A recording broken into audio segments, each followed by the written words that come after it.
Hello guys, তো চলো আজকে সারাদিন কী করি না করি তোমাদের সঙ্গে সব কিছু শেয়ার করবো। চলো।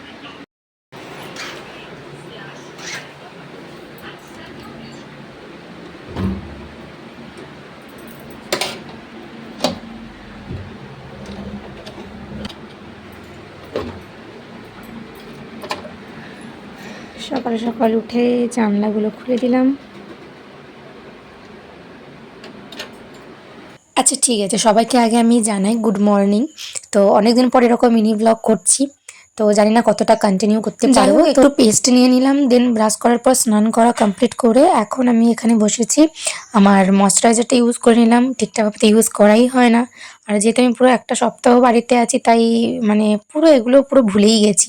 তো যাই হোক, তারপর একটু লিপ বাম নিয়ে নিলাম, আর দেন তারপরে চিরুনি করে একটুখানি মাথার মধ্যে সিঁদুর লাগিয়ে নিলাম।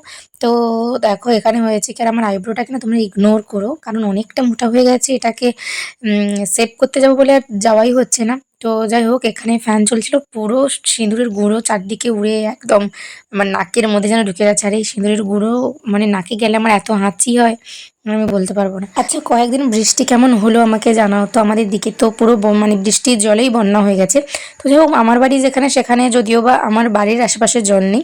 তো একটু দূরত্বে গেলে রাস্তার মধ্যে অনেকটা করে জল, যে কারণে বাড়ি থেকে বেরোতেই পারছি না। তো এই হচ্ছে ব্যাপার। তারপরে দেখো এখানে একটু ডাবের জল সকাল সকাল খেয়ে নিলাম। ও এখানে ডাব চড়া ছিল, দিয়ে আমি আগে খেলাম, তারপরে ও খেলো। তারপরে আমি চলে গেছিলাম চা করতে। ব্যাস, কাপের মধ্যে একটু চা, তারপরে একটু চিনি দিয়ে জাস্ট গরম জল ঢেলে দিয়েছি। তো যাই হোক, চা তো কমপ্লিট। দেখো চা থেকে পুরো ধোঁয়া উঠছে। তারপরে আমি চলে গেছিলাম, যেহেতু আমি চা খাই না, তো আমি চলে গেছিলাম ডিম ভাজতে। তো ডিম ভাজা চানাচুর দিয়ে আমি একটু মুড়ি খেয়ে নিলাম। তারপর এখানে এসেছিলাম রান্না করতে। রান্না করতে করতে আমার না মুখ চুললে হয় না, তাই আমি খাওয়ার জন্য নিয়ে নিয়েছিলাম একটা ডার্ক ফ্যান্টাসি। একটা না, আমি প্রায় অনেকগুলো খেয়েছি।